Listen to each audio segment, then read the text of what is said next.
Jeeva history பார்வையாளர்களுக்கு வணக்கம். இன்றைய நேர்காணலில் தேசிய தௌஹீத் கூட்டமைப்பினுடைய ஒருங்கிணைப்பாளர் பிஜே அவர்கள். கொரியா அப்படிங்கிறது ஒரு மிகப்பெரிய பேசுபொருளாகவே உலக அரசியல்ல இருக்கு. அமெரிக்கா எதிர்ப்பில் இன்று வரை உறுதியாக இருக்கின்ற நாடு. இன்னும் சொல்லப்போனா அமெரிக்க அதிபர்களே இதுவரை சந்தித்து பேசாத நாடுன்னு அதை சொல்லுவாங்க. அமெரிக்க அதிபர்கள் அந்த பாகிஸ்தானுக்கு வருவாங்க, இந்தியாவுக்கு வந்திருக்கிறாங்க, சவுதி கத்தார்லாம் போய் கட்டி ஆற தழுவி கொள்வார்கள். ஆனா கொரியாவுக்கு மட்டும் கொரியா அதிபர்கள் மட்டும் அமெரிக்க அதிபர்களை சந்தித்ததே இல்லைங்கிற அளவுக்கான சொல்லுவாங்க. அந்த கொரியாவினுடைய அரசியல் என்ன? இப்போ மீண்டும் மீண்டும் கொரியாவில் ஜெயிச்சுக்கிட்ட ஒரு பக்கம் அது ஒரு சர்வாதிகார நாடு, இரும்பு திரை கொண்ட நாடுங்கிற ஒரு பார்வை இருக்கு. இன்னொரு பக்கம் வடகொரியா தென்கொரியா சண்டை ஒன்று இருக்கு. அமெரிக்கா ஆதரவு தென்கொரியா தான் நல்லா இருக்கு, வடகொரியா நல்லா இல்லைங்கிற மாதிரியான ஒரு பிம்பத்தை கட்டமைக்கிறாங்க. கொரியா, வடகொரியா, தென்கொரியா இந்த சண்டை எப்படி, என்ன நடக்குது, உண்மையில் அங்க என்ன மாதிரி பிரச்சனை ஓடிக்கிட்டு இருக்கு? அதாவது கொரியாங்கிறது 1910 இருந்து 1945 வரைக்கும் ஜப்பானு கீழே தான் இருந்துச்சு. ஜப்பானுடைய ஒரு பகுதியாகத்தான் இந்த கொரியா, வடகொரியா ரெண்டு சேர்ந்து வடகொரியா தென்கொரியா ஜப்பான் தன்னுடைய ஆளுகைக்குள்ள வச்சிருந்தாங்க. ஜப்பான் ஒரு பெரிய வல்லரசா இருந்துச்சு. அது இப்போ 2ஆம் உலகப் போர்ல என்ன செய்யுதுன்னு கேட்டால் 1907 நடந்த உலகப் போர்ல ஜப்பான் தோத்துருச்சு.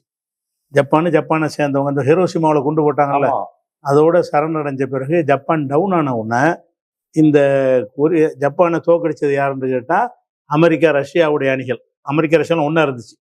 அதை ஜப்பானை தோக்கடிச்ச உடனே இந்த கொரியாவை என்ன செய்வதுன்னு வரும் பொழுது கொரியாவை விட்டு ஜப்பான் வெளியே போயிடுச்சு. கைப்பற்றி வச்சுருந்தாங்கல்ல, தோற்று போனதுனால உங்களுக்கு பலம் இல்லைன்ற உடனே கொரியாவை விட்டு ஜப்பான் வெளியேறின உடனே அமெரிக்கா எடுத்துக்கொள்வதா அதை ரஷ்யா எடுத்துக்கொள்வதான்னு அப்போ ஒரு பிரச்சனை வந்து ஒரு கோடை போட்டு நினைஞ்சாங்கன்னா 2ஆ பிரிச்சுக்கிட்டாங்க. இது 2ஆம் உலக போருக்கு பின்னாடி. 2ஆம் உலக போர் இதெல்லாம் ஐநா சபை அமைத்ததற்கு முன்னாடியா அதுக்கு பிறகு ஐநா சபையெல்லாம் வருது. போர் முடிஞ்ச உடனே தான் ஐநா சபை உருவாகுது. போர் நடந்த ஜெயிச்சவன் அவன் அப்பத்த பங்கு போட்டு உள்ள போறான். அந்த மாதிரி என்ன செய்யறாங்கன்னா 2 பேர் உரிமை கொண்டாடுறாங்க. அப்ப ரஷ்யா என்ன செய்யுதுன்னா இது வரைக்கும் உனக்கு, இது வரைக்கும் எனக்குன்னு சொல்லுதான் அந்த நாட்டை 2ஆ பிரிக்கிறாங்க. உலகப் போர்ல தோல்வி அடைஞ்சதுனால ஜப்பான் கையில இருந்து அமெரிக்காவுக்கு பாதியும் ரஷ்யாவுக்கு பாதியுமாக அந்த கொரியா உண்டாகுது. அப்படி உண்டாகும் பொழுது இப்ப 2ஆ பிரிஞ்சிருக்காங்கல்ல, எடுத்து பார்த்தீங்கன்னு சொன்னா தென்கொரியாங்கிறது அளவுல கொஞ்சம் கம்மி. அதாவது 1,210 சதுர கிலோமீட்டர் 1,210 சதுர கிலோமீட்டர் தென்கொரியான்னு பிரிச்சிருக்கிறாங்கல்ல. அது வடகொரியாங்கிறது 1,20,540 சதுர மீட்டர். அது 1 லட்சம், இது 1,20,000. 6ல் 1 கூட, 6 பங்குல ஒரு மடங்கு இவங்க வடகொரியா தான் அளவுல பெருசு. அளவுல வடகொரியா பெருசா இருந்தாலும் மக்கள் தொகையில தென்கொரியா ஜாஸ்தி. அளவுல வடகொரியா பெருசு, மக்கள் பாப்புலேஷன்ல வடகொரியா தான் அதிகமா இருக்கிறாங்க. தென்கொரியா அதிகம் பாப்புலேஷன். அதாவது 5,17,00,000 பேர் இருக்கிறாங்க தென்கொரியாவில். ஆனால் வடகொரியாவில் 2.5 கோடி தான் இருக்கிறாங்க. டபுள். வடகொரியாவில் இருக்கிற ஆட்களை விட இன்னொரு மடங்கு தென்கொரியாவில் அதிகமாக இருக்கிறாங்க. மக்கள் தொகையில் தென்கொரியா பெருசு, நிலப்பரப்புல வடகொரியா கொஞ்சம் பெருசுங்கிற வகையில் இப்போதைக்கு இருக்கிறது. ஆனால் 2க்கும் ஒரு பொது விஷயம் என்னன்னு கேட்டால் கொரிய மொழி தான் அவங்களுடைய தாய்மொழி. 2 பேருக்குண்ணா, 2 பேருமே ஒரே இனம் தான். அவங்க. அதனால இவங்களும் கொரிய மொழி தான் பேசுவாங்க, அவங்களும் கொரிய மொழி தான் பேசுவாங்க. அதுல கொஞ்சம் அளவுல 99% இனத்தால் கொரியர்கள். அவங்க வடகொரியாவும் ஒரே இனம் தான், தென்கொரியாவும் ஒரு இனம் தான். 1% சீனர்கள் இருக்காங்க, 2லையும் கலந்து. ரொம்ப ரொம்ப கம்மி. அதாவது இனத்தோடய கலந்துட்டாங்களா? இல்ல அந்த நாட்டுக்குள்ள சீனர்கள் கொரியா அந்த நாட்டை சேர்ந்தவங்களாவே இருக்காங்க. நாட்டை சேர்ந்தவங்களா இருக்கிறாங்க. 1% இருப்பாங்க. மொத்தத்துல 100 பேர் இருந்தாங்கன்னா ஒரு சீனா கொரியன் ஸ்பேஸ் டிஃப்ரெண்ட் ஆகும்ல, டிஃப்ரெண்டா இருக்காது. சீனாவுடைய தனிமை, அது வேற மூலம் அவங்க மாதிரி இருக்கும். கொரியா கொஞ்சம் டிஃப்ரெண்டா இருக்கும். கொரியா டிஃப்ரெண்டா இருக்குன்னு நம்ம பார்த்தா கண்டுபிடிச்சிடலாம். அப்போ அதாவது மத விஷயத்தை எடுத்துக்கிட்டீங்கன்னு சொன்னா தென்கொரியாவுல மத சுதந்திரம் அதிகமா இருக்குது. தென்கொரியால என்ன மதம், எந்த மதத்துல இருந்துக்கலாம்னு சொல்லி. அதான். ஆனா அங்க என்னன்னு கேட்டா மதமற்றவர்கள்ன்றதுல 56% இருக்கிறாங்க தென்கொரியாவுல. நாங்க எந்த மதமும் இல்ல, கடவுள் நம்பிக்கை இல்லைங்கிற அப்படிங்கிறவங்க 56% இருக்கிறாங்க. மதம் உள்ளவங்கிறது கிறிஸ்தவர்கள், புரோட்டஸ்டன்ட், கத்தோலிக் சேர்ந்து கிறிஸ்தவர்கள் அதிகம். ஆமா, 27 இருக்கிறாங்க. 27% இருக்கிறாங்க. பௌத்தர்கள் ஒரு 15 இருக்கிறாங்க. முஸ்லீம்னா சொல்லிக் கொள்ளக்கூடிய அளவுல இல்ல, சதவீதத்துல வர்ற அளவுக்கு இல்ல. அப்ப பௌத்தர்கள் கிறிஸ்தவர்களோட குறைவா தான் இருக்காங்களா? 15 தான் இருக்கிறாங்க. தென்கொரியாவில் இவங்க 15, அவங்க 27, கிறிஸ்தவர்கள் 27, மதம் இல்லைன்னு சொல்றவங்க 56, பாதிக்கு மேலே வந்து மதம் இல்லைன்னு சொல்றவங்க தான். அதனால மத பிரச்சனை அங்கே வராது. ஆனால் வடகொரியா என்னன்னு கேட்டால் அது ஒரு நாத்திக நாடுன்னு அறிவிச்சுட்டாங்க. மதம் கிடையாது இங்கே அப்படின்ட்டாங்க. கம்யூனிஸ்ட் சித்தாந்தம் தான். கம்யூனிசம்னு சொல்லி கொடுறாங்க. அவர் அந்த அதிபருடைய விருப்பப்படி நடக்கிற ஒரு ஆட்சி, அவ்வளோதான். கம்யூனிசமும் இல்லை அது, அவ்வளோ வகைங்களா. அதில் என்னென்னு கேட்டால் மத செயல்பாடுகள் எல்லாமே வந்து அரசு கட்டுப்பாடுலாம் இருக்கும். அதாவது நீங்கள் பள்ளிவாசல் வச்சுக்கிட்டாலும் சரி, சர்ச்சு வச்சாலும் சரி, அவங்க சொல்றது இருக்கா. வடகொரியால பள்ளிவாசல்லாம் இருக்கா? பள்ளிவாசல் கிடையாது, முஸ்லீம் இல்லை, சர்ச்சுகள் இருக்குது, கிறிஸ்தவர்கள் இருக்கிறாங்க. இருந்தாலும் வந்து அவங்க வந்து பௌத்தம் இருக்குது. அவங்கெல்லாம் என்ன செய்யணும்னு கேட்டால் அரசாங்கம் சொல்கிறது செய்யணும், அவ்வளோதான். அவங்களுடைய வழிபாட்டு முறைகளில் எதுவும் கூட்டக்குறைய செய்யக்கூடாதுங்கிற வகையில் வச்சுருக்கிறாங்க. வெளிப்படையாக வந்து மதத்தை பின்பற்ற மாட்டாங்க. அது ஒரு விஷயம். ரெண்டாவது, பொருளாதார வளர்ச்சியை எடுத்துக்கிட்டீங்கன்னு சொன்னால், தென்கொரியா வந்து இன்னைக்கு உலகத்தில் 10வது பொருளாதார வளர்ச்சி பெற்ற நாடு, 10வது இடத்துல இருக்குது உலகத்திலேயே. தனிநபர் வருமானம் இருக்கும்ல, அது நிறைய இருக்கு. அதில் வந்து 10வது இடத்துல இருக்கிறது வந்து தென்கொரியா. எந்த அளவுக்கு இருக்குன்னு கேட்டால், அவங்களுக்கு வந்து ஒரு மாசத்துக்கு வந்து 2.5 லட்சம் ரூபாய்க்கு குறையாம ஒருத்தர் சம்பாதிக்கிறார். தனிநபர் வருமானம், சராசரி வருமானம். ஆமாம். வடகொரியாவில் வந்து 8000 தான் சம்பாதிக்கிறாங்க மாசத்துக்கு. வடகொரியாவில் வெறும் 8000, அவன் 2.5 லட்சம். பயங்கர டிஃபரெண்டா இருக்கு. பயங்கர டிஃபரெண்ட். வடகொரியால ஒருத்தர் 20,000 சம்பாதிச்சாலே பெரிய ஆளு. அப்போ வெறுமனே 8000 தான் அதிகமாக அவங்க சம்பாத்தியம். சராசரி ஒருத்தர் 2 பேர் கூட சம்பாதிப்பாங்க. சராசரி எடுத்துக்கிட்டீங்கன்னா 8000 ரூபாய் தான் அவங்களுடைய சராசரி வருமானம். வடகொரியாவில் 8000 கொண்டு வாழ்றது ரொம்ப கஷ்டம். ரொம்ப கஷ்டமான நிலை தான் அந்த மக்கள் இருக்கிறாங்க. ஆனால் தென்கொரியா என்ன செய்யுதுன்னு கேட்டால் தாறுமாறாக வளர்ந்துருக்குது. அதில் ஆச்சரியம் என்னன்னு கேட்டால், அங்கே வந்து எந்த விதமான வளமும் கிடையாது தென்கொரியாவில். அதான் ஆச்சரியம். தென்கொரியாவில் வந்து எண்ணெய் கிடையாது, தங்கம் கிடையாது, இயற்கை வளங்கள் கிடையாது, மலை பிரதேசத்தினால விவசாய நிலங்கள் கிடையாது. மலை பிரதேசம். மலை பிரதேசம். அதனால தென்கொரியாவில் இப்படி வருமானம் வருவதற்கு என்ன காரணம்னு கேட்டால், அவங்க அந்த ஆட்சியை பிடிச்சவங்க என்ன செஞ்சாங்கன்னா, எஜுகேஷன்ல கூடுதலாக கவனம் செலுத்தினாங்க. கல்வியில செலுத்தி விஞ்ஞானம், அறிவியல், அந்த மாதிரி ஆராய்ச்சி, இது மாதிரி விஷயங்களை கஷ்டப்பட்டு ஏழை நாடு தான் இருந்துச்சு. அதை வளர்த்ததுக்கு பிறகு தகவல் தொழில்நுட்பத்தை வச்சுதான் சம்பாதிக்கணும்னு வந்துச்சுல, அந்த மாதிரி துறையில இறங்குனதுக்கு பிறகுதான் அவங்களுக்கு என்ன ஆச்சுன்னா பெரிய அளவுக்கு வந்து வசதியான நாடாக மாறிடுச்சு. இன்னும் சொல்ல போனா இன்னைக்கு வந்து சாம்சங் இருக்குது. அவங்க வந்து அந்த தென்கொரியாக்காரங்க தான். இன்னைக்கு உலகத்துல ஒரு பெரிய நிறுவனமா வந்திருக்குன்னா அந்த சாம்சங்கு, ஹுண்டாய் வண்டிலாம் அதுவும் அந்த தென்கொரியாக்காரன் தான். அது மாதிரி எல்ஜி அதெல்லாம் இருக்குல்ல, உலக அளவுல இருக்கிறாங்க. எல்ஜி, எஸ்கே போன்ற பெரிய நிறுவனங்கள்லாம் வந்து தென்கொரியாவுடைய நிறுவனங்கள். அவங்க அந்த நிறுவனங்களை ஊக்குவிக்கிறது, அதன் மூலம் வருமானம் வருது பாருங்க. தென்கொரியா உருவானது நீங்க சொன்னபடி 2ஆம் உலகப் போருக்கு பின்னாடினா 45க்கு பிறகுதான். அப்ப 45க்கு பிறகுதான் அப்படி ஒரு நாடே உருவாகி. ஒரு கொரியாவா இருக்கும்போது ஜப்பானுக்கு கீழே இருந்துச்சு. ஜப்பானுக்கு கீழே இருக்கும். வளர்ச்சி இல்ல. ராணுவம் ஜப்பான் ராணுவம் தான். ஜப்பானுடைய அடிமை நாடா தான் வச்சிருந்தாங்க. இந்தியா பிரிட்டிஷ்காரன் வச்சிருந்தாங்க, அந்த மாதிரி தான் இருந்தாங்க. சுதந்திரத்துக்கு பிறகுதான் இவங்க என்ன செய்வாங்க, இங்க ஒரு ஆட்சி, அங்க ஜனநாயக ஆட்சி. தென்கொரியாவில் என்னன்னு கேட்டா மக்களால் தேர்ந்தெடுக்கப்பட்ட ஒரு ஆட்சி இருக்கு, மாறிக்கிட்டு இருக்கும். வடகொரியா என்னன்னு கேட்டா கிம் இல் சங்ன்னு ஒருத்தர், அவரை வந்து ஒரு ஆளுநர் ரஷ்யா நியமிச்சாங்க. அவர் ரஷ்யாவுக்கு அல்வா கொடுத்துட்டு அவர் அதிபர் ஆகிக்கிட்டாரு. அதுல இருந்து அவருடைய மகன், இப்ப அவருடைய பேரன், அவங்க பரம்பரையா 3 பேர் இப்ப ஆட்சி பண்றாங்க. அது அந்த நாட்டுல என்னன்னு கேட்டா, இப்ப இருக்கிற அதிபர் வரையும் அவருடைய வாரிசு தான். ஆமா, இப்ப இருக்கிற அதிபர் வந்து முதல் அதிபர் இருந்தார்ல கிம் இல் சங்ன்னு சொல்லி, அந்த ஒரு ஆளுடைய மகன், அதுக்கு அடுத்த மகன் இவர் பேரன். இந்த பேரன் தான் இப்ப ஆட்சி பண்றாரு. இவங்க ஆட்சி முறை எப்படின்னு கேட்டா, நம்ம அமெரிக்காவை எதிர்க்கிறாங்கிறதுனால சில பேர் இந்த வடகொரியாவை சப்போர்ட் பண்ணலாமே தவிர, மனித உரிமைகள் விஷயத்துல அவங்க வந்து ரொம்ப மோசமான ஒரு அதிபர் அவர். எல்லா 3 பேருமே அவங்கள வந்து மக்களை பேசக்கூடாது, அது வாயை தொடர்ந்து பேசுறதுனால தண்டனை. ஒருத்தன் வந்து அரசாங்கத்தை ஏற்று பேசினா 3 தலைமுறைக்கு தண்டனை கொடுப்பாங்க. அதாவது அப்பா பையன் பேரனா உள்ள ஜெயிலில் போட்டுருவாங்க. நீங்க தப்பு அரசாங்கத்தை எதிர்த்தீங்கன்னா உங்களையும் ஜெயிலில் போடுவான், அப்புறம் உங்க மகன் வயசுக்கு இல்ல இப்ப இது பலர் என்ன சொல்றாங்க, கம்யூனிசம் பேசுகிற நாடுகளை அமெரிக்கா மாதிரி மேற்குலக ஊடகங்கள் ஒரு கொடூரமா சித்தரிக்கிறது. கம்யூனிசம்னாலே ஆபத்து, உலகத்திலேயே சர்வாதிகாரி ஸ்டாலின் தான், லெனின் சர்வாதிகாரிலாம் ஸ்டாலின், கம்யூனிஸ்ட் ஆட்சி வந்தா உங்ககிட்ட இருந்த லேண்ட் எல்லாம் மோடி பயமுறுத்தினார்ல, கண்ணுக்குட்டி எல்லாம் பிடிக்கிறாங்கன்னு. கம்யூனிசத்தை ஒரு பூதமாவே சித்தரித்து இந்த மேற்குலக வெஸ்டர்ன் மீடியா எல்லாமே சித்தரிச்சு இப்படி சொல்லிடுது கம்யூனிசம். ஏன்னா அமெரிக்காவை அவன் எதிர்க்கிறாங்கிறதுனால அவங்க கம்யூனிஸ்ட் ஆட்சி வந்தா அவங்களுக்கு அவ்வளவுதான், அவங்க சொத்தெல்லாம் பிடிக்கிடுவாங்க அப்படின்னு பயமுறுத்துறாங்க. ஆனா அமெரிக்கா சார்புள்ள நாடுகள்னா பாத்தீங்கன்னா நல்லா இருக்கு. இது ஒரு துன்பத்தை இந்த மேற்கு ஊடகங்கள் நம்ம மாதிரி ஆட்கள்கிட்ட கற்பிக்குதுன்னு சொல்றாங்களே. இல்ல, அது கம்யூனிசம்ங்கிற வகையில சொல்றது கற்பிக்கத்தான் செய்யறாங்க. ஆனா வடகொரியா கம்யூனிசத்துல பரம்பராட்சி உண்டா? அப்பன் மகன் பேரண்ட் ஆட்சிக்கு வர முடியுமான்னு கேட்டேன். அந்த கட்சியில பொலிட் பியூரோல வச்சு அந்த சேர்ந்து அப்படித்தான் வருவாங்க.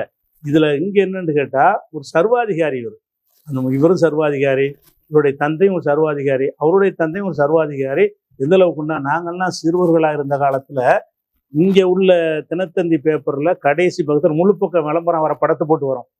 அப்படி விளம்பரத்துக்கு தன்னை முன்னிலைப்படுத்த கொரியா வடகொரியாவுடைய அதிபர். கொரியாவை பத்தி அப்பயே நமக்கு செய்தி நிறைய வருமா? ஆமா, அப்பவே பேப்பர்ல எல்லாம் முதல் பக்க கடைசி பக்க விளம்பரம் அதிகமா காசு. அது லாஸ்ட் பேஜ்ல தினத்தந்தி இந்த டெய்லி பத்திரிகை எல்லாம் பாத்தீங்கன்னா லாஸ்ட் பேஜ் எடுத்து அவர் பெரிய படத்தை போட்டு முன்னேற்றத்தை நோக்கி வடகொரியான்னு இப்படி விளம்பரம் பண்ணி தன்னை பூஸ்ட் பண்ணிக்கிட்டு இருந்தாங்க.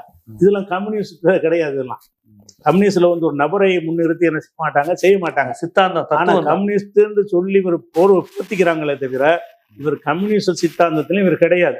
இவர் என்ன செய்யறாருன்னா சர்வாதிகாரம், என்னை மீறி அது நடக்கக்கூடாது அப்படிங்கிறதுனால பேச்சுரிமை கிடையாது, எழுத்துரிமை கிடையாது, எலெக்ஷன் கிடையாதா? எலெக்ஷன்லாம் கிடையாது. பரம்பரை தான். இவருக்கு பிறகு அவர் மகளை வர கொண்டு போறாரு. இப்ப கூட மகளை கூட்டிகிட்டு போறாரு. ஏதாவது பார்க்கறதா இருந்தா இந்த இப்போ உள்ள அதிபர் அவர் மகளை கொண்டே மக்கள் நிப்பாட்டிட்டு இருக்கிறாரு. இவர் மண்டையை போட்டாருன்னா மக இப்போ ஆட்சிக்கு வந்துடும். அப்படி அந்த மாதிரி பரம்பரை ஆட்சிகள் இருக்கிற மன்னராட்சி அது மாதிரியான ஒரு ஆட்சி தானே தவிர கம்யூனிஸ்ட் ஆட்சி கிடையாது.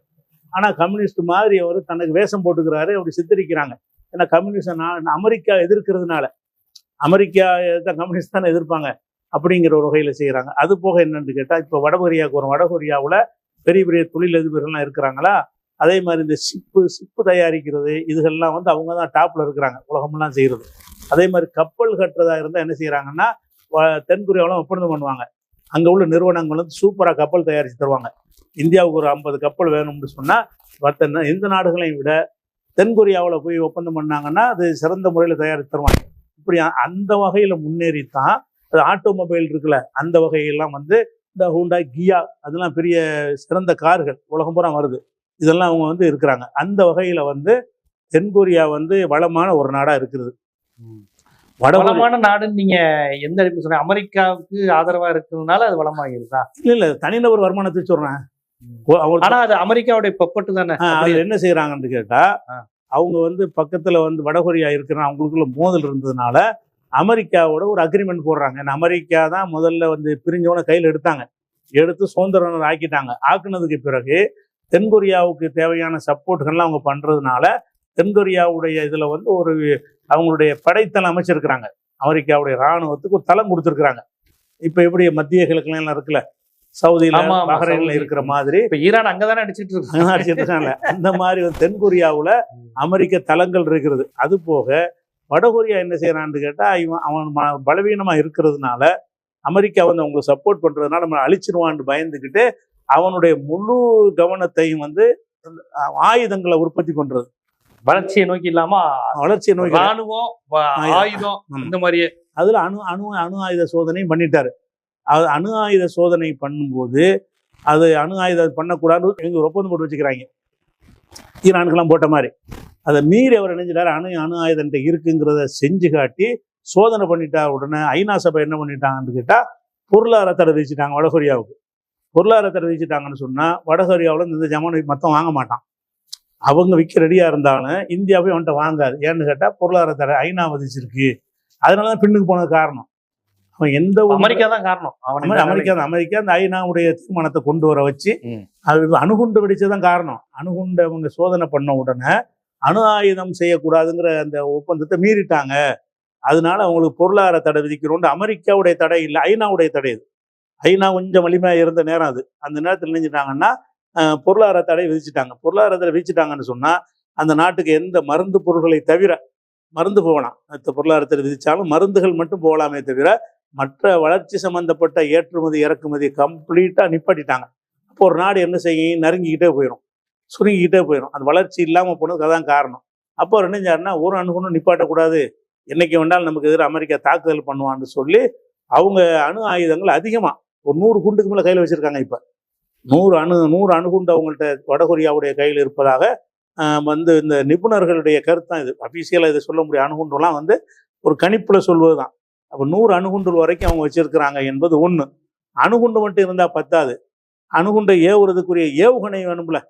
அணுகுண்டை வந்து தென்கொரியாவிலே போட முடியும், அமெரிக்கா வரைக்கும் போடுறதுன்றதை பயப்படுவான். அதுக்காக என்ன செய்கிறாங்கன்னா, அமெரிக்கா வரைக்கும் போய் தாக்கக்கூடிய ஏவுகணையும் தயாரித்து வச்சிருக்கிறாங்க. அவங்க ஏவுகணையை வச்சு ஒரு அடி அடித்தாங்கன்னா வாஷிங்டன்ல போய் விழுந்துடும். இப்போ ஈரானுக்கு அமெரிக்காவுக்கு உள்ள தூரத்தை விட கிட்ட தான் அது. அதனால என்ன செய்கிறாங்கன்னு கேட்டால், இதையும் தயாரிச்சுட்டார். தயாரித்த உடனே தான், இல்லாட்டி அமெரிக்கா அப்போ அடிச்சிருப்பாங்க. அணுகுண்டு மட்டும் அவங்க தயாரிக்காமல் இருந்தாங்கன்னு சொன்னால் தென்கொரியா வழியாக உள்ள நுழைஞ்சு வடகொரியா ஒன்றா இணைச்சி கைப்பற்றிருப்பாங்க. அதுக்காக அவசரமாக என்ன செஞ்சிட்டாருன்னா, அணுகுண்டு இருக்குன்னு சொன்னால் அமெரிக்கா பின்வாங்கிடுவாங்க. எப்போதுமே அணுகுண்டு இல்லைன்னு சொல்கிற நாட்டில் போய் சண்டை போடுவாங்க. ஈரான்ல அணுகுண்டு இருக்குங்கிற நாட்டில் போக மாட்டாங்க. அப்போ அணுகுண்டில் என்னடா அப்போ அடித்தான்னா அவனுக்கு வந்து அவனு சேதம் ஏற்ற முடியும்டாலும் அவனுக்கு பண்ண முடியும்ல. நீ போய் வடகொரியாவில் கொண்டு போட்டு சேதமாக்க முடியும் என்று சொன்னால் அதில் யோசிப்போம் அமெரிக்கா. ஏன்னு கேட்டால், அணுகுண்டு போட்டோம்னா வடகொரியாவுக்கு மட்டும் பாதிக்காது, தென்கொரியாவும் சேர்ந்து பாதிக்கும். பக்கத்துலான இருக்காரு, அந்த அணுக்கதிர்களுடைய வீச்சு வந்து தென்கொரியா வரைக்கும் பாதிக்கும். அந்த பயம் அமெரிக்காவுக்கு இருந்துகிட்டே இருக்கும். இப்போ கொரியா மக்கள் நம்மள மாதிரி வெளிநாடுகளுக்கு போய் வேலை பார்க்க முடியுமா? வெளிநாடுகளுக்கு வடகொரியா மக்கள் வெளியே போறாங்க. வடகொரியா போனாங்கன்னு சொன்னா அந்த வெளிநாட்டுக்கு அனுப்பும் பொழுது வடகொரியா என்ன செய்யும்னு கேட்டால், 60% சம்பளத்தை அரசாங்கத்துக்கு கொடுத்துடணும், 40 தான் வீட்டுக்கு அனுப்பணும். அந்த பணம் வந்து அரசாங்கத்தோடைய உண்டியல் மாதிரி கள்ளத்தனமாக வரக்கூடிய விஷயங்கள் எல்லா நாட்டிலையும் இருக்கு. அப்படி இல்லாமல் முறைப்படி வர்றதா இருந்தால் 1 லட்ச ரூபா அங்கே சம்பாதிக்கிறான்னு சொன்னால் 40,000 ரூபா தான் வீட்டுக்கு, 60,000 இங்கே வந்துடணும். அந்த மாதிரி உள்ளது. அந்த மாதிரி உள்ள வெளிநாட்டுக்கு சம்பளம் கூட அரசு மூலமாக தானே போகிறாங்க. ஒரு அக்ரிமெண்ட்டை என்னன்னு கேட்டால் 60க்கு 40ங்கிற அக்ரிமெண்ட் தான். 60 இங்கே 40 அவனுக்குன்னு சொல்லி தான் பேசுகிறாங்க. வெளிநாட்டுக்கு போனாலும் பெருசாக சம்பாதிக்க இயலாது. அப்போ அவன் உள்நாட்டிலே இருந்துருவாங்க. உள்நாட்டில் 10 ரூபா கிடைக்குது, 40 ரூபா கிடைக்கல, அப்படி போயிடும். 1 லட்ச ரூபா சம்பளம் கிடைச்சா 10 ரூபா சம்பாதிக்கிற இடத்துல ஒரு 40 ரூபா கிடைக்கும். அமெரிக்காக்கெல்லாம் போகலாம் வடகொரியா மக்கள். வடகொரியாவுக்கு அமெரிக்கா அனுமதிக்க தெரியல, விசா கொடுக்குறான்னு எனக்கு தெரியல. ஆனால் வந்து பெரும்பாலும் அமெரிக்கா வந்து கொடுக்காது. சில நாடுகளை வந்து கருப்பு பட்டியலில் வச்சிருப்பாங்கன்னு நினைக்கிறேன். அது வந்து பெரும்பாலும் கொடுக்க வாய்ப்பு இல்லை. ஆனால் இதுதான் அந்த வடகொரியா வரலாம், உலகம் வரலாம், எல்லா நாட்டுக்கும் வரலாம். இதனால அது ஒரு விஷயமாச்சா. இப்போ தனிநபர் வருமானம் அந்த மாதிரி இருக்குது. அதுக்கடுத்து என்னன்னு கேட்டால், இப்போ அவங்களுடைய இந்த வடகொரியாவுடைய தன்மை எப்படி இருக்குன்னு கேட்டால், ரொம்ப கடுமையான முறையில் மக்களை வந்து ஒடுக்குறாங்க. ஒடுக்குறது வந்து ரொம்ப அது கம்யூனிசம் செய்வாங்க. இவங்க வந்து எல்லை இல்லாத ஒரு ஒடுக்குமுறையை அவங்க கடைபிடிச்சிட்டு இருக்கிறாங்க. அது உண்மைதான், அது மாற்றமெல்லாம் கிடையாது. அதாவது எல்லையற்ற சர்வாதிகாரம், அடக்குமுறை, 3 தலைமுறைக்கு தண்டனை, பொருளாதாரத்தில் பூரா இராணுவத்துக்கு செலவழிச்சது போக மிச்சது தான் மக்களுக்கு. இராணுவத்துக்கு நல்ல அந்த மக்கள் அந்த நிர்வாகத்தை விரும்பலையா? மக்கள் வந்து வாயை துறக்க முடியாத அளவுக்கு விரும்பலை. ஒரு ஜனநாயகத்தை இதை காரணம் காட்டியே அமெரிக்கா வந்து தென்கொரியாவை வளர்த்து விடுறான். அந்த நாடு மாதிரி அவன் பார்த்து ஏங்குறான்ல. தென்கொரியாவை பார்க்குறான், அவன் நல்லா இருக்கிறாங்க. அவன் 2 லட்ச ரூபா சம்பாதிக்கிறான், இவன் வந்து 10,000 சம்பாதிக்கிறான். எத்தனை? 25 மடங்கு. இவனை விட 25 மடங்கு அதிகமாக அவன் சம்பாதிக்கிறத பார்க்கும் பொழுது வடகொரியாக்காரன் வந்து ஏக்கமாக தானே இருப்பான். தெரியாமல் இதில் மாட்டிக்கிட்டோன்னு. ஆனால் மீள முடியாத அளவுக்கு அந்த சர்வாதிக இராணுவ கட்டமைப்பு, இராணுவத்தை கையில் வச்சுக்கிறதுக்காக வேண்டி எல்லா வருமானம் இராணுவத்துக்கு செலவழிக்கப்படுது. மக்களுக்கு ஒரு திட்டமும் கிடையாது. இராணுவம் ஆயுதம், வருமானங்கள் பூராமே இராணுவ ஆயுதங்கிற வகையில தான் அது நாடு இருந்து கொண்டிருக்கு. அப்படி இருந்தா தானே அமெரிக்கா தற்காத்துக்க முடியும். ஏற்கனவே ஜப்பான் 200 வருஷம் அடிமையா இருந்திருக்கான். அந்த ஜப்பான் அமெரிக்காட்டம் தற்காத்துக் கொள்வது தான் செய்யறாங்க. ஆனாலும் மக்களுக்கு அடக்குமுறை செய்ய வேண்டிய அவசியம் என்ன இருக்கு? மக்கள் அடக்குமுறை இல்லாம இருக்கலாம்ல. மக்கள் கொஞ்சம் அடக்குமுறை பண்ணாம அவங்களுக்கு ஃப்ரீடம் கொடுத்து அந்த மாதிரி இல்லாம. ஒரே கட்சி தான் இருக்கா? ஒரே கட்சி ஒரே ஆட்சி தானே? கட்சியே கிடையாது, அவ்வளவுதான். கட்சியே கிடையாது, கட்சின்னு பேச இயலாது. கம்யூனிஸ்ட் எல்லாம் கிடையாதுங்க. முதல்ல மன்னராட்சி மாதிரி தாங்க அது. மன்னராட்சி, மன்னர்ல கொஞ்சம் டாம்பிகமான மன்னரா இல்லாம இவர் என்ன செய்யறாருன்னு கேட்டா, ஒரு எளிமையான எல்லாரும் இருக்கணுங்கிற மாதிரி சொல்லக்கூடிய ஒரு மன்னரை தவிர இவருடையதும் ஆடம்பரமா தான் இருக்குது. இவருடையதுமே ஏதாவது எதிர்த்து கேட்டால் அது அவங்களே காலி பண்ணிடுறாங்க. சின்ன ஒரு மீறினா கூட அரசை எதிர்த்துட்டாங்கன்னு சொன்னா அந்த மன்னராட்சியில் இருக்கிற மாதிரியான குடும்பம் தான் இன்னைக்கு வரைக்கும். அவங்கள ஏன் வந்து உலகத்துல சில பேர் ஆதரிக்கிறாங்கன்னு கேட்டா, இவர் அமெரிக்க எதிர்ப்பாளர், அவ்வளவுதான். ஆமா, அந்த ஒரு மரியாதை எல்லாரும். அந்த ஒரு மரியாதை அமெரிக்கா எவனாச்சும் எதிர்க்க மாட்டான்னு எல்லாரும் ஏங்குறாங்க. உலகத்தை ஆட்டி படைச்சிட்டு இருக்கிறான். அப்ப அது தவிர்க்க முடியாதா? அமெரிக்காவை எதிர்க்கிற ஒரு நாடு தன்னை தற்காத்துக்க ராணுவம்னு பண்ணி உள்நாட்டு மக்கள் வளர்ச்சியே புறந்தள்ளுற அளவுக்கு நிலையில தான் அமெரிக்காவை எதிர்க்க முடியுமா? அப்படிதான் இருக்கு. அப்படி இருக்க தேவையில்லை. ஈரான் இருந்தாங்கல்ல, இதுக்கும் காரணம் அமெரிக்கா தானே. இந்த நிலைக்கும் காரணம் அமெரிக்கா தான். கண்டிப்பா அமெரிக்கா தான் இல்லைங்க. ராணுவத்தையும் பெருக்கி கொண்டு நாட்டு மக்களையும் கவனிக்கிற வகையில ஈரான் இருக்குதுல்ல. ஈரான்ல முந்தா நாள் ஒரு வீடியோ போட்டிருக்கிறாங்க. போட்டு என்ன செய்யறாங்கன்னா, அந்த பெண்கள் பெரும் கூட்டம் லட்சக்கணக்கான பெண்கள் வந்து வளையல் செயின் எல்லாம் அள்ளி போட்டு மழை மாதிரி குவிச்சு, அதாவது யுத்தத்துக்கு நிதி கொடுக்குறாங்க. அதாவது அவங்க வச்சிருக்கிறாங்க மக்கள்னு பாருங்க. அவங்களும் தான் ராணுவத்துக்கு செலவழிக்கிறாங்க. அவங்களும் தான் வந்து ஆயுதங்களை ஏவுகணை அதுக்கெல்லாம் தாறுமாறாக செலவழிச்சிருக்காங்க ஈரான்ல. இருந்தாலும் மக்கள் அதை விரும்புறாங்களா இல்லையா? மக்கள் தேர்தல் நடத்தானே இப்போ இருக்க ஜனாதிபதி தேர்ந்தெடுக்கப்பட்டிருக்கிற அதிபர் இருக்கிறார்ல, மக்களால் தேர்ந்தெடுக்கப்பட்ட ஒரு ஜனநாயக ஆட்சி இருக்கத்தானே செய்யுது. அந்த மாதிரியான விஷயத்தை இவர் செஞ்சிருக்கலாம்ல. வடகொரியாவில் அப்படி செய்ய மாட்டேன்ட்டாரு. இன்னைக்கு வரைக்கும் என்னன்னு கேட்டா உரிமை கொடுக்க மாட்டேங்கிறாரு. ஆனா கொஞ்சம் சப்போர்ட் என்னன்னு எல்லாருக்குமே என்னன்னு கேட்டா, இந்த அமெரிக்காவை எவனாச்சும் எதுக்க மாட்டானா, எவனாச்சும் தட்டி கேட்க மாட்டானான்னு ஒரு இயக்கம் உலக மக்களுக்கெல்லாம் இருக்குது. அந்த மாதிரி என்ன செய்யறாங்க, இடதுசாரிகள் பாக்குறாங்க, இவனாச்சும் அணுகுண்டு வச்சிருக்கான். இப்ப ஈரானை இடதுசாரி ஆதரிக்கிற காரணம் இதே தான் காரணம். ஈரான் மீது உள்ள பட்டு காரணம் கிடையாது. இன்னைக்கு இவன் தான் தட்டி கேட்கறான். அமெரிக்காவுக்கு பதிலடி கொடுக்கறதுக்கு இவன் தான் இருக்கிறான்றவன ட்ரெண்ட் மாத்தி இருக்கிறாங்க. அப்ப ஈரானுக்கு வந்து இடதுசாரிகள் அவங்கெல்லாம் மதம்ட உடன்பட மாட்டாங்க. இடதுசாரிகள்லாம் அவங்களால எப்படி ஈரான் ஆதரிக்க முடியுதுன்னு கேட்டா, அமெரிக்கா அழியணும், உலகத்தை நான் தான் ராஜ்யம் சொல்லி எல்லாத்துக்கும் சர்வாதிகாரம் பண்றான். அவன் அழிக்கிறதுக்கு யார் வந்தாலும் சப்போர்ட் பண்ணுவோம். அந்த மாதிரிதான் அந்த கொரியா மக்களுக்கு அந்த இயல்பாவே ஜப்பானுக்கு அடிமையா இருந்து ஜப்பான் ராணுவம் அவங்களை கொடுமைப்படுத்தி இதையெல்லாம் பார்த்து பழகி இனி எவனும் வந்துடக்கூடாதுங்கிற அந்த உணர்வுல இருந்து வடகொரியா அப்படி ஆயிடுச்சோ. ஜப்பான் சீரழிச்சிருக்கு. கொரிய பெண்களை பாலியல் தொழில இருந்து பழகிட்டது காரணமா இருக்கு. பாலியல் தொழிலுக்கு ஜப்பான் பயன்படுத்தினது. இந்த இதுல இருந்து இனி என் தேசம் எவனும் வந்துடக்கூடாதுங்கிற வெறியில அப்படி மாறிட்டாங்க. அப்படி இருக்கலாம். அது போக என்னன்னு கேட்டா, அந்த ராணுவ பலத்தை எடுத்துக்கிட்டு, ராணுவம் வடகொரியா தென்கொரியா இருக்குது. வடகொரியாவில் வந்து மக்கள் கம்மி, தென்கொரியாவில் மக்கள் அதிகம் இருக்கு. அப்படி இருந்தும் கூட ராணுவத்தை எடுத்துக்கிட்டீங்கன்னா வடகொரியாவில் 12 லட்சம் பேர் வீரர் இருக்கிறாங்க, ராணுவ வீரர்கள். தென்கொரியாவில் 5 லட்சம் தான் இருக்கிறாங்க. 5.5 லட்சம், 5,50,000 தான் இவங்க தான் அமெரிக்கா பாதுகாக்கிறான். அப்போ இல்லை, கம்மியான மக்கள் தொகை உள்ளவன் என்ன செய்யறாங்கன்னா 12 லட்சம் வீரர்களை வச்சிருக்கான். ராணுவத்துக்கு ட்ரைனிங் கொடுத்து பயிற்சி கொடுத்து சண்டைன்னு வந்தால் நிற்கிறதுக்கு அவங்கள்ட்ட தான் ஜாஸ்தியாக இருக்குது. போர் விமானம் வந்து 9,000 போர் விமானம் வடகொரியாட்ட இருக்குது. தென்கொரியாவில் வெறும் 600 தான் இருக்குது. எதில் செலவழிக்கிறான்னு பாருங்க. இந்த நாடு கீழே போகிறதுக்கு முக்கிய காரணம் வந்து எல்லா வளங்களும் இராணுவத்துக்கு தான். இராணுவத்தை வலிமையாக வைக்கணுங்கிறது மட்டும்தான் கோரிக்கையை தவிர வேற எந்த மக்களுடைய முன்னேற்றத்தை பற்றி கவலை இல்லை. இப்போ அவன்கிட்ட 9,000 வந்து விமானங்கள், போர் விமானம், சாதா விமானம் இல்லை, போர் விமானம் இருக்கிறது. இவன்ட்டு வந்து 600 தான் இருக்குது. பீரங்கி எடுத்துக்கிட்டீங்கன்னா வடகொரியாவில் 6,000 வச்சிருக்கிறான் பீரங்கியர். தரைப்படையில் யுத்தம் நடத்த வேண்டி வந்தா 6,000 பீரங்கியை கொண்டு வருவான். இவங்கள்ட்ட வந்து 2,500 தான் இருக்கிறது. நீர்மூழ்கி கப்பல் எடுத்துக்கிட்டீங்கன்னா வடகொரியாவில் 70 இருக்குது. அப்போ தென்கொரியாவில் வந்து வெறும் 20 தான் இருக்கிறது. அப்போ அணு ஆயுதம் இவன்ட்டு இருக்குது, அவன்கிட்ட அணு ஆயுதம் இல்லை. அப்படி பார்த்தீங்கன்னா அந்த நாட்டினுடைய எல்லா வளத்தையும் பார்த்தீங்கன்னா தென்கொரியாவையோட பல மடங்கு அதிகமாக இருக்கு இராணுவத்தில். இராணுவம், ஆயுதம், பீரங்கி, நீர்மூழ்கி கப்பல், விமானம், எதை எடுத்தாலும் பன்மடங்கு அதிகமாக வச்சிருக்கிறான். அப்போ நம்ம அந்த நாடு பின்னாடி இருக்கிற முக்கிய காரணம் என்னன்னு கேட்டால் இதுக்கு செலவழிக்கிறது தான். இந்த பணத்தை வந்து ஒரு தென்கொரியா அளவுக்கு அவன் செஞ்சிருந்தான்னு சொன்னால் இந்த பணத்தை வச்சு மக்களுக்கு என்ன செய்யலாம், நல்ல விஷயங்கள்லாம் செஞ்சிருக்கலாம். அவங்களுடைய ஒரு சர்வாதிகாரியாக தான் இருக்கிறாங்க. சர்வாதிகாரியாக இருக்கிறாங்க. அது ஒரு விஷயமா இருக்குது. அதனால இந்த கொரியாங்கிறதுக்கு இப்போ அமெரிக்கா பயப்படுறதுக்கு என்ன காரணம்னு சொன்னால் இந்த அணுகுண்டு வச்சு மட்டும்தான். அணுகுண்டு வச்சுக்கிறது ஒன்று. அது போக என்னென்னு கேட்டால் அப்போ வடகொரியா அதிபர் வந்து ட்ரம்ப் மாதிரி எந்த நேரத்தில் எப்படி முடிவைப்பான்னு சொல்ல முடியாது. ஒரு நிதானமான ஆள் கிடையாது. பயப்படுறாங்க. இவன் ஒரு பட்டனை தட்டி விட சொல்லிடுவான், அடுத்த மாதிரி யோசிக்க மாட்டான். மற்றவங்களாம் யோசிப்பாங்களே, அணுகுண்டுனா பெரிய விஷயம், பாதிப்பு ஏற்படும், அது ரியாக்ஷன் எப்படி வரும், எதிர்வினை எப்படி வரும்லாம் பார்ப்பாங்கல்ல. அதெல்லாம் பார்க்குற ஆள் கிடையாது. இம்மாட்டு பட்டனை தட்டி விடுவான், என்ன வேணாலும் செஞ்சுட்டு போண்டு. அதுக்கு பயந்துக்கிட்டு தான் இவன் வந்து அணு ஆயுதம் வச்சிருக்கிறான்.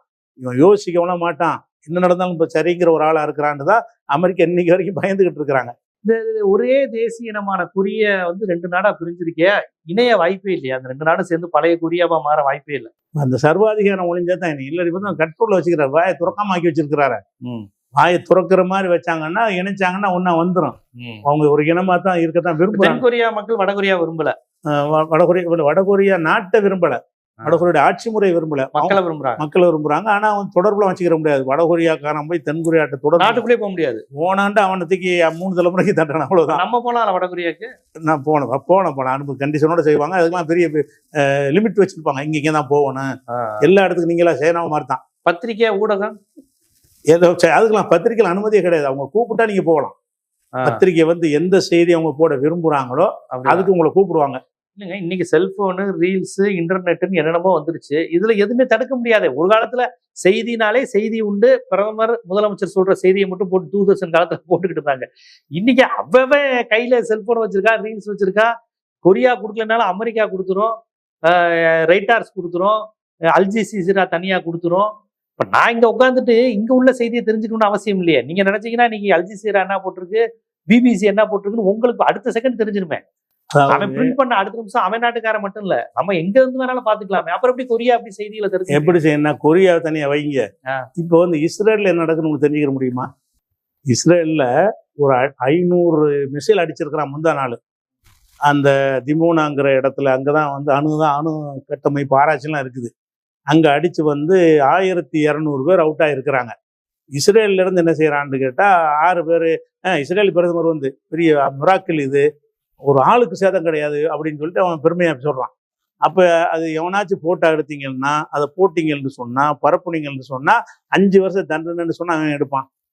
அதாவது தென்கொரியா மாதிரி இல்லாம கொஞ்சம் மக்கள் உரிமை இருக்குன்னு சொல்லக்கூடிய நாடுகள்ல இப்படி. அரபு நாடுகள்ல இங்கேருந்து போய் 2 இந்தியர்கள் கூட நேற்று மாட்டிக்கிட்டாங்க, சில போட்டோ எடுத்து அனுப்புனதுக்காண்டி. அப்ப அவங்கள பிடிச்சி உள்ள தூக்கி வச்சு விட்டாங்க. இப்ப சவுதியிலயா? அபுதாபில. அப்ப அவங்களுடைய செய்திகள் போகக்கூடாதுன்னு ஒரு அரசாங்கம் தடுத்துச்சுன்னு சொன்னா அந்த அரசாங்கத்துக்கு பயப்படுறாங்க. இவன் அதிகபட்சமா ஜெயில தான் போடுவான். இவன் மரண கொடுத்துருவானா? தென்கொரியாவில் நீங்க செஞ்சீங்கன்னா ஏதாவது போட்டோ எடுத்து போட்டியல்னு சொன்னா அதோட கதை. ஐநா தலையிட முடியாதா? சர்வதேச மனித உரிமை மன்றம் தலையிட முடியாது. அவங்க தான் ஒதுக்கி வச்சிருக்காங்களா? எதுக்கு பொருளாதார தடை விதிச்சவனா அவனை எதுலையும் சேர்க்கறது இல்லையா? அது அவனுக்கு சாதகமா போச்சு. அதனால எதுக்கும் கட்டுப்பட மாட்டான். கட்டுப்படுத்த உனக்கு உரிமை இல்லைன்றாங்க. நீ எனக்கு பொருளாதார தடையை போட்டு நீ கட்டுப்படுத்துறியா அப்படின்னு கேட்பாங்க. மத நம்பிக்கைகளுக்கு எல்லாம் தடை இருக்காங்க. மத நம்பிக்கைக்கு தடை இல்லைன்னு சொல்லிக்கிட்டாலும் இருக்குது. மதத்தின்படி செயல்படுவது மதம். இவருக்கு ஏதாவது மதம் இருக்கா? பௌத்தம் மதமற்றவர். அவர் மதமற்றவர் தான். நாத்திகர். நாத்திகர்னா தன்னை சொல்லிக் கொள்றாரு அப்படின்னு அவரே சொல்லிக்கிறாரு. நான் சர்வாதிகாரி கடவுள் நம்பிக்கை மேக்சிமம் இருக்கு. தன்னையே ஒரு இவங்கள்ட்ட இல்ல. வடகொரிய அதிபர்கிட்ட, அவர்கிட்டயோ, தந்தைகிட்டே, ஒரு பாட்டனார்கிட்டயோ 3 கம்யூனிஸ்ட் சித்தாந்தமும் இல்ல. அவர் முதல்ல உள்ளவர் கம்யூனிஸ்டா இருந்தாரு. முதல்ல கிம் இல் ஜங்னு சொல்றாங்கல்ல, அவர் தான் முதல்ல என்ன செஞ்சாருன்னா அந்த ஆளுநராக நியமிச்சாங்க. ரஷ்யாவில இருந்து ஆளுநராக இருந்து அவங்க திறமையை பயன்படுத்தி அதிபராகி நாட்டை கைப்பற்றும் போது அவர் கம்யூனிஸ்டாக தான் இருந்தார். அந்த கம்யூனிஸ்ட் அவர் இருந்ததுனால அந்த பேர் தொடர்ந்து வருதே தவிர கம்யூனிசத்தின் பிரகாரம் ஆட்சி நடக்கலை. என் விருப்பப்படி நான் செய்வேன், அவ்வளவுதான். நான் விரும்பினதான் செய்வேன், பேசாம கேட்கணும். எவனும் பேசக்கூடாதுங்கிற அந்த உரிமை பறிக்கிற விஷயத்துல ஓரளவு கம்யூனிஸ்ட் கொடுத்து வரும். ஆனால் கம்யூனிஸ்ட் கிடையாது. கம்யூனிசத்தின் அடிப்படையில் உள்ள ஒரு ஆட்சி முறை கிடையாது. இன்னும் சொல்ல போனா வெளிநாட்டுக்கு ஆட்களை அனுப்பிட்டு 60% எனக்கு 40% உனக்குங்கிறது கம்யூனிசமா? அப்படி செய்ய மாட்டாங்களா கம்யூனிசத்துல? இவர் நினைக்கிறது சட்டம். அதாவது வடகொரியாவில் என்னன்னு கேட்டா அந்த அதிபர் என்ன நினைக்கிறார் அதுதான் சட்டம் அப்படின்னு அங்க இருக்குது. அதான் அடிப்படையான பிரச்சனை. அதனால வடகொரியா ரொம்ப ரொம்ப பெரிய பின்தங்கி இருக்கிறது. அந்த மக்கள் படுற நிலையை வச்சு பார்த்தோம்னு சொன்னா இந்தியாவில் கூட 10,000க்கு மேல வருமானம் இருக்குமே. ஆமா, வட இந்தியாவில கூட வட இந்தியாவில கூட 20-25 இருக்குது. அவ வெறுமன ஒரு 8,000 ரூபாய் ஒரு வருமானத்தை வச்சு எப்படி வாழ்க்கை நடத்துவாங்கிறது ரொம்ப பரிதாபமான ஒரு நிலையில தான் இருக்கிறாங்க. இருந்தாலும் அவங்களால என்ன ஏற்று செய்ய முடியல. அவ்வளோ கொடூரமான அந்த இராணுவத்துக்குலாம் பெரிய அளவுல சம்பளம். இராணுவ சம்பளத்தை எடுத்தீங்கன்னா உலகத்துல இருக்கிறத விட அதிகமாக கொடுப்பாங்க போல இருக்கு. அந்த அளவுக்கு இருக்கிறதுனால இராணுவம் இந்த மாதிரி ஒரு ஆள் இருந்தா தான் நமக்கு நல்லது அப்படிங்கிறதுனால இராணுவம் எதுக்க மாட்டாங்க. இராணுவம் இவர் சொல்படி கேட்பாங்க, மக்கள் அடக்கி ஆளுவாங்க. அதனால இவருடைய ஆட்சி ஓடிக்கிட்டு இருக்கே தவிர மோசமான ஆட்சின்னு சொல்லலாம். உலகத்தில் நடக்கிற அமெரிக்காவுக்கு எதிர்ங்கிற பெண் கல்வி எல்லாம் உண்டா? பெண்களுக்கு அதெல்லாம் உண்டு, கல்வியெல்லாம் உண்டு, சமத்துவ பிரச்சனை அதெல்லாம் பெண் மத விஷயத்துல சண்டையெல்லாம் வராது, ஒண்ணுமே அதெல்லாம் ஓகே. ஆனா வாழ்வாதாரத்தை கவனிக்கணும். வாழ்வாதாரமும் உரிமை வேணும்லங்க. அது இல்ல. மனிதனுக்கு கருத்து சுதந்திரம் வேணும், வாழ்வாதாரம் வளமா இருக்கணும். ரெண்டுமே அங்க கிடையாது. அந்த வகையில ரொம்ப பின்தங்கி தான் இருக்கிறாங்க. ஒரு ஓட்டெடுப்பு நடத்தினீங்கன்னா இவங்க ஜெயிக்க மாட்டார். அதனால எலெக்ஷனே நடக்கிறது கிடையாது. எலெக்ஷன் நடக்கூடாது. அவர் இவருக்கு அப்புறம் மகளை கொண்டாந்து வச்சுட்டு போயிடுவார். தென்கொரியால எலெக்ஷன் நடக்குது வருது. அதெல்லாம் நடக்குது, அது நல்லா நடந்து. ஆனா அது கம்யூனிசம் கிடையாது. கம்யூனிசம் கிடையாது. ஆமா, அமெரிக்கா விருப்பப்பட்ட அதிபர் தான் வர முடியாங்க. ஆமா, இல்ல ஜனநாயக முறை தேர்தல் நடந்து தான் வருது. தேர்தல் நடத்தி தேர்ந்தெடுக்கப்பட்ட ஆட்சிகள் தான் வந்துட்டு இருக்கிறது. அமெரிக்கா திணிக்கிறது கிடையாது தென்கொரியாவில். அது இப்போ தேர்ந்தெடுக்கப்பட்ட ஒரு ஆட்சி தான் இருந்து கொண்டு இருக்கிறது. ஆனா என்ன பிரச்சனைன்னு கேட்டா, அந்த வளத்தை வச்சு அவங்க ஜெயிச்சிருவாங்க. மக்கள் 2 லட்சம் ரூபாய் சம்பளம் வாங்கினா மக்கள் என்ன நினைப்பாங்க, இந்த ஆட்சிலாம் அந்த தொழில்நுட்பத்தை நமக்கு மேல கொண்டு வர்றாங்க. சாம்சங் நிறுவனத்தை பார்ப்பாங்கல்ல, ஒரு நிறுவனத்தின் மூலம் எத்தனை லட்சக்கணக்கான வேலை கொடுப்பாங்க. கண்டிப்பா உலகம் முழுவதும் போகுது. உலகம் முழுவதும் போட்டிருக்கலாம். ஐபோன், சாம்சங், அவ்வளவு வருமானம் அவனுக்கு தானே போகுது. ஐபோனுக்கு இணையால இருக்கிறான் அப்படின்ற மாதிரி இருக்குது. அதனால தென்கொரியாங்கிறவங்க நல்ல மூலக்காரங்களா இருப்பாங்க. வடகொரியாவில் இவர் மட்டும் மூலக்காரராக இருப்பார், அதிபர் மட்டும் மூலக்காரராக இருப்பார். தென்கொரியாவில் மக்கள்லாம் மூல உள்ளவங்களா இருப்பாங்க. கண்டிப்பா ரொம்ப ஒரு முக்கியமான உலக மக்களுக்கு சொல்ல வேண்டிய செய்தி. ஒரு நாடு ராணுவத்திற்காகவே செலவழித்தால் நாட்டின் வளம் என்ன ஆகும்? ராணுவத்துக்கு செலவழிச்சாலே நாடு வீணா போகுது. கல்விக்காகவும் பொருளாதார வளர்ச்சி, வெளிநாட்டு முதலீடுகள், இப்படி யோசிக்கிற ஒரு மாநிலம் நாடு தானே முன்னேறும். அந்த விதத்துல வடகொரியாவின் இந்த நிலைக்கு என்ன காரணம்? அதனுடைய ஜப்பான் கீழே இருந்தது, அப்புறம் அமெரிக்காவுடைய மிரட்டல், இதெல்லாம் தாண்டி இன்னைக்கு அந்த நாடு ஏன் இப்படி இருக்கு? அதே தேசிய இனத்தை சேர்ந்த தென்கொரியா எப்படி வளர்ந்துருக்கு? நம்ம எப்படி புரிஞ்சுக்கணுங்கிற அந்த யதார்த்தத்தை ரொம்ப விரிவா பதிவு செஞ்சீங்க. நன்றி.